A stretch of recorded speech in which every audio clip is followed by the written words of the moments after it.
خوابوں کی شہزادی۔ ایک شہزادی تھی، خوابوں کی دنیا میں رہتی تھی۔ اس کا نام نورین تھا۔ وہ ہر رات نئے خواب سجاتی تھی۔ اس کے پاس جادوئی صندوق تھا، اس میں رنگ برنگے خواب ہوتے تھے۔ وہ بچوں کے لیے خوشی کے خواب بناتی تھی، کسی کے لیے پریوں کا محل، کسی کے لیے چمکتے ستارے۔ نورین بہت نرم دل تھی، اسے دوسروں کو خوش دیکھنا پسند تھا۔ ایک دن ایک اداس بچہ سویا، اس کے خواب خالی تھے۔ نورین کو یہ بات اچھی نہ لگی، اس نے جلدی سے ایک خوبصورت خواب بنایا۔ اس خواب میں باغ تھا، پھولوں کی خوشبو تھی، ایک ننھی پری بھی تھی۔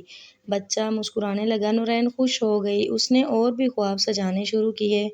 وہ رات بھر کام کرتی، کبھی تھکتی نہیں تھی۔ اس کے خواب جادو سے بھرے ہوتے تھے، ہر خواب میں امید ہوتی تھی، ہر خواب میں خوشی تھی۔ لوگ سکون سے سوتے تھے کیونکہ نورین جاگ رہی ہوتی تھی۔ وہ ہر دل کا خیال رکھتی، اسے دکھ اچھا نہیں لگتا تھا، وہ صرف خوشیاں بانٹتی۔ ایک دن آسمان پر اندھیرا بڑھ گیا، خواب ماند پڑنے لگے۔